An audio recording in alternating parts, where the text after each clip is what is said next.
Resto-Bar 51 de Cap-Saint-Ignace ferme ses portes.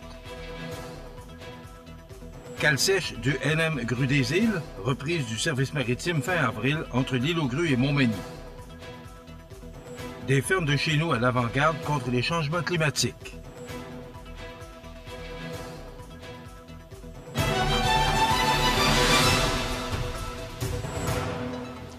Lundi 7 avril 2025. Bonjour mesdames et messieurs et bienvenue au votre bulletin régional sur le réseau de télévision CMA-TV et surtout bon début de semaine.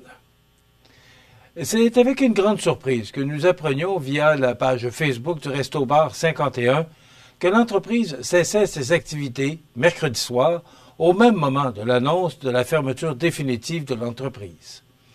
Les raisons évoquées par les propriétaires seraient principalement tous les événements survenus au cours des dernières années qui auraient eu raison des entrepreneurs. Pandémie, manque de main-d'œuvre et le contexte économique actuel et à venir ont convaincu les dirigeants de l'entreprise à mettre la clé sous la porte. Pour les résidents de Cap-Saint-Ignace, la fermeture de ce restaurant est un dur coup, considérant que cette entreprise a pignon sur rue dans la petite municipalité de plus de 3000 habitants depuis plus de 40 ans. Rappelons-nous aussi la fermeture de la boulangerie Blouin en janvier dernier, après plus de 60 ans d'opération, qui avait annoncé sa fermeture dans la petite localité, principalement due au manque de personnel et de relève entrepreneuriale. La Société des traversiers du Québec informe sa clientèle et les résidents de l'île aux Grues que le service maritime reprendra à la fin avril en raison de la cale sèche réglementaire du NM Grue des Îles. Les transports cargo seront toutefois privilégiés durant cette période. Afin de permettre la reprise du service maritime le plus rapidement possible, malgré la cale sèche à venir, la STQ a lancé un appel d'offres pour qu'une barge et un remorqueur puissent offrir un service cargo. Quant au transport des passagers, bien que le service aérien soit maintenu et priorisé, un navire de relève sera en fonction. Il s'agit du NM Archipel. De plus, des vols de cargo seront effectués 2 fois par semaine. Le NM Grue des Îles quittera l'atelier de réparation navale à Québec le 8 avril prochain en direction de la Traverse. Si les conditions de navigation et de glace le permettent, le navire pourra effectuer des traversées avant son départ au chantier Laval pour sa cale sèche. Le navire partira ensuite en cale sèche réglementaire quinquennale vers la mi-avril. Cette pratique est obligatoire dans l'industrie maritime et consiste à mettre les navires hors l'eau, d'où le terme cale sèche, afin d'effectuer des travaux de maintenance et d'inspection. Dans le cas du NM Grue des Îles, ces travaux se dérouleront sur une période de 4 semaines. Ajoutons que la cale sèche du navire sera ensuite certifiée par Transport Canada. Après de nombreuses discussions avec les autorités locales pour identifier et analyser les besoins de la communauté, la solution du tandem remorqueur-barge s'est révélée incontournable afin de répondre aux attentes des acteurs économiques et agricoles de l'île aux Grues. Cette approche permet de répondre aux demandes essentielles de la population, notamment en matière d'approvisionnement en semences et en carburant. L'horaire des traversées sera prochainement disponible sur le site de la Société des traversiers du Québec. Nous invitons donc la clientèle à consulter le site web traversier.com et à s'abonner aux alertes qui les informeront d'éventuelles modifications de service. Des fermes de chez nous à l'avant-garde contre les changements climatiques. On vous donne tous les détails après la pause. C'est à travers le respect et le besoin de faire plus pour les familles en deuil et l'expérience qui s'est transmise de père en fils que la Maison funéraire Laurent Normand a su au fil du temps se bâtir une réputation de confiance. La Maison funéraire Laurent Normand à Montmagny. Laissez-nous vous accompagner. Le restaurant Pizzeria Porto Bellissimo, un incontournable à Saint-Jean-Port-Joli. Pizza débordante de garniture, menus variés et abordables. Délicieux desserts avec des produits de grande qualité des gâteries de l'Ami. Porto Bellissimo et les gâteries de l'Ami, route de l'église à Saint-Jean-Port-Joli. CMA-TV agrandit son rayonnement de diffusion. En plus de regarder CMA-TV sur son site web et sur le câble de Cogeco, vous pouvez maintenant capter la programmation de CMA-TV sur le canal numérique 206 ou analogique 14 sur le câble de Saint-Pamphile. CMA-TV, partout pour vous. Vous regardez CEMA TV, le réseau de l'information sur la Côte-du-Sud. Les entreprises agricoles de la Chaudière-Appalaches ont franchi un pas de plus vers l'avenir avec la conclusion d'un projet innovant visant à les adapter aux défis grandissants des changements climatiques. Coordonné par la Fédération de l'Union des producteurs agricoles de la Chaudière-Appalaches, ce projet régional a permis à 13 fermes locales de développer des stratégies concrètes pour améliorer leur résilience et réduire leur empreinte carbone. Intitulé « Adaptation des entreprises agricoles de la Chaudière-Appalaches au changement climatique et de soutien dans le processus de crédit carbone », ce projet avait 3 objectifs clairs, dont celui d'aider les fermes à s'adapter aux nouvelles réalités climatiques, faire de la région une référence au Québec en matière de lutte climatique et informer les productrices et producteurs sur le marché du carbone. Grâce à une démarche développée par AgriClimat, les fermes participantes ont bénéficié d'un accompagnement personnalisé. Le projet regroupait une diversité d'entreprises, dont 3 laitières, 4 porcines, 2 bovines, 2 avicoles et 2 grandes cultures. En seulement 2 rencontres avec un conseiller spécialisé, chaque entreprise a pu dresser un diagnostic de ses défis climatiques, recevoir un bilan carbone détaillé et établir un plan d'action sur mesure. Ces plans ont mis en lumière des pistes d'adaptation concrètes telles que l'amélioration de la gestion des sols, la diversification des cultures ou encore l'optimisation de l'utilisation des haies agroforestières. Les producteurs ont aussi été sensibilisés aux possibilités du marché du carbone, une avenue qui pourrait leur permettre de tirer des revenus additionnels tout en réduisant leurs émissions de gaz à effet de serre. Les résultats des diagnostics ont été compilés dans une technote publiée le 17 mars dernier, servant de base de connaissances pour d'autres entreprises agricoles de la région qui souhaitent amorcer un virage similaire. Cette initiative régionale n'aurait pas été possible sans l'appui de partenaires engagés tels que la coopérative Fertior, le Centre d'enseignement et de recherche en foresterie CERFO et le Conseil pour le développement de l'agriculture du Québec, avec une mention spéciale aux conseillers et conseillères sur le terrain et bien sûr aux entreprises agricoles participantes. D'ailleurs, ce projet a été soutenu financièrement par le ministère de l'Agriculture, des Pêcheries et de l'Alimentation du Québec. Rappelons que la Fédération de l'UPA de la Chaudière-Appalaches regroupe et représente les producteurs et productrices agricoles propriétaires des 5500 fermes sur le territoire des 10 MRC de la région administrative de la Chaudière-Appalaches. De son côté, la coopérative de fertilisation organique Fertior est un club conseil en agro-environnement qui évolue depuis 1994 comme intervenant régional en agro-environnement auprès des entreprises agricoles membres.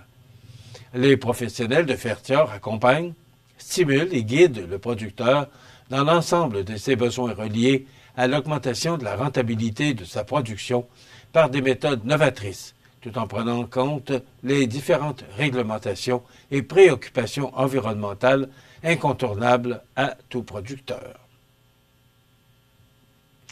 Enfin, le 16 avril prochain, des communautés aux 4 coins du globe s'uniront pour souligner un événement rassembleur, soit la Journée mondiale du loisir. En effet, cette année, le thème choisi donne le ton à une célébration porteuse d'espoir, les loisirs pour un monde meilleur.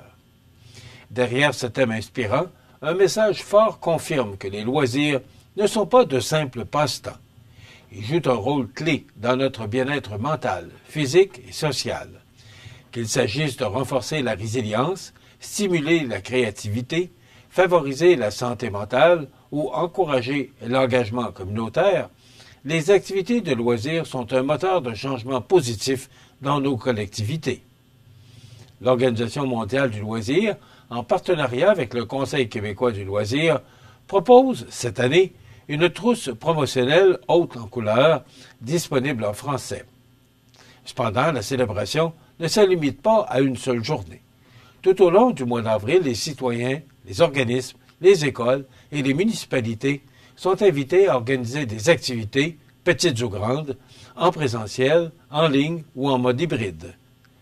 L'essentiel, c'est que ces initiatives soulignent le rôle fondamental des loisirs dans la qualité de vie de chacun. Que vous organisiez une marche en famille, un atelier de création, un tournoi amical ou une activité de découverte culturelle, l'important, c'est de participer. Le message est que les loisirs doivent être accessibles, inclusifs et porteurs de sens. Alors que notre monde fait face à de nombreux défis, cette journée mondiale du loisir nous rappelle qu'un simple moment de plaisir peut être une source puissante de transformation. Le 16 avril, soyons nombreux à faire rayonner le loisir, ici comme ailleurs, parce que prendre soin de soi, c'est aussi prendre soin du monde. Rappelons que le Conseil québécois du loisir est un regroupement national qui représente 38 organismes nationaux de loisirs, lesquels rassemblent plus de 5200 organisations locales et régionales qui sont supportées par des centaines de milliers de bénévoles. Le Conseil québécois du loisir est reconnu et soutenu par le gouvernement du Québec. Les sports, présentés par Groupe Corriveau, entrepreneur électricien et plomberie, un appel, 4 services. Groupe Corriveau à Montmagny, 88 248 8992, votre solution. Vous avez des projets de construction et de rénovation? Pensez Groupe Corriveau, entrepreneur électricien et plomberie. Un appel, 4 services, 88 248 8992, Groupe Corriveau à Montmagny ou groupecorriveau.com. La solution pour du travail bien fait.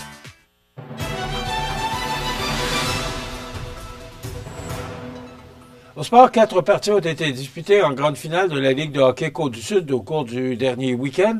L'égalité persistant toujours entre les Mercenaires de Lotbinière et le Pavage Jéricho de Saint-Jean-Port-Joli, qui demeurent à égalité avec 2 victoires de chaque côté.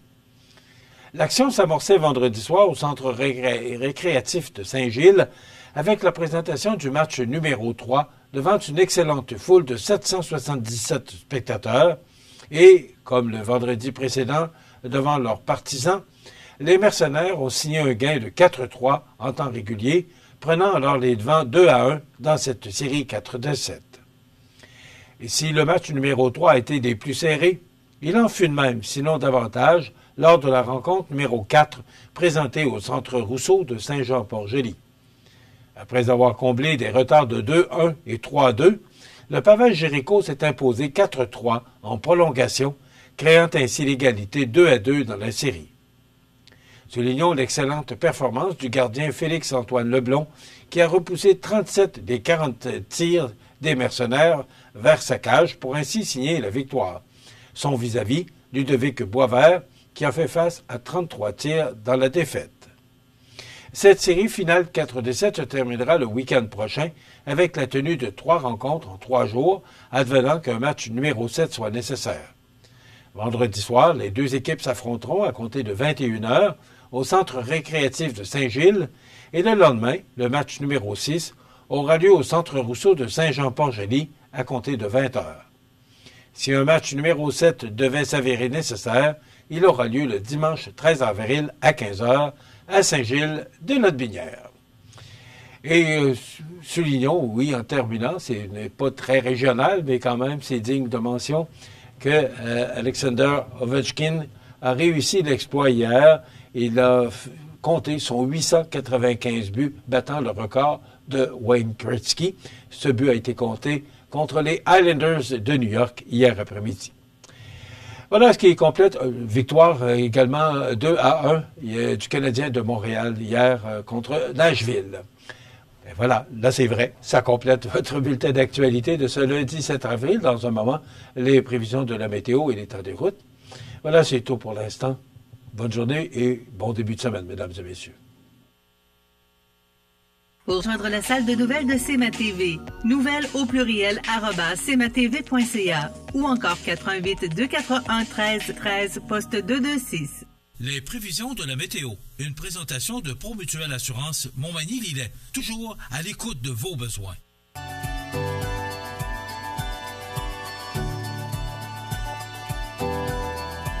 Promutuelle Assurance, votre assureur local.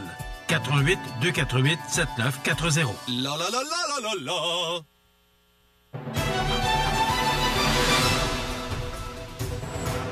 Bon, ben, la fin de semaine, c'est divisé en deux. Samedi, c'était du temps pluvieux, du temps gris. Mais hier, vraiment une belle journée. Là, j'ai aperçu 10 degrés hier en milieu d'après-midi. Belle fin de semaine. Maintenant, si on regarde l'image de satellite, là, on voit là, cette masse nuageuse là, qui est en train de disparaître pour laisser place au soleil. Mais il y a un autre système là, qui s'en vient, qui va nous apporter des précipitations sous forme de neige au cours des prochaines heures. Donc, ça nous donne, en résumé, pour aujourd'hui, lundi, un dégagement là, qui s'est amorcé. Je vous dirais que c'est pas mal complété, du moins sur Montmagny. Vent jusqu'à 15 km/h avec un maximum de plus 5. Ce soir et la nuit prochaine, ennuagement, vent devenant du nord-est à 20 km/h, minimum de moins 3. Avec le vent, on pourrait ressentir moins 8. Excusez-moi. Demain, mardi, nuageux, neige débutant en mi-journée, une accumulation de 5 cm. On est encore au mois d'avril. Des vents du nord-est de 20 km/h avec des rafales à 40 qui augmenteront de 40 à 60 en après-midi. Ce sera frais avec moins 1, mais avec le vent, on pourrait ressentir moins 9. Pour le 8 avril. Mercredi, neige intermittente avec un maximum de plus 1 degré. Et pour jeudi, c'est du soleil avec un maximum de plus 5. Vendredi, c'est le retour des nuages avec plus 3. Et pour la fin de semaine, pour l'instant, c'est très loin de nous, mais c'est pas tellement encourageant, mais ça peut changer. Les normales de saison, c'est en site d'année, on est loin. C'est 6 le jour, moins 4 la nuit. Le soleil s'est levé à 6h10 ce matin, il se couchera à 19h19, heure avancée de l'Est. Il fait actuellement moins 3 degrés à l'extérieur des studios de CMA-TV, mais c'est peut-être un petit peu plus froid en raison du vent qui souffle de direction sud-ouest à 8 km/h. L'humidité est à 58 % et la pression barométrique est à 101,4 kPa. Alors, une belle journée aujourd'hui, profitez-en parce que les nuages et les précipitations s'en viennent pour mardi et mercredi et le retour du beau temps prévu pour jeudi. Maintenant, pour le menu de notre émission de ce 7 avril, dans un moment, on reçoit le nouveau président de la Chambre de commerce et industrie de la MRC de Montmagny, Jean-François Ritt. On aura également le plaisir de recevoir, mais via des réseaux sociaux, Madame Micheline Germain, qui est présidente de l'AREC, qui viendra nous parler des services offerts aux personnes aînées. Une entrevue très intéressante à ne pas manquer. Il y aura bien sûr l'actualité. Et bien des choses à jaser là, au niveau de l'actualité. Donc, c'est le menu qu'on vous propose de cette émission du 7 avril. Je vous souhaite donc une excellente émission à notre antenne.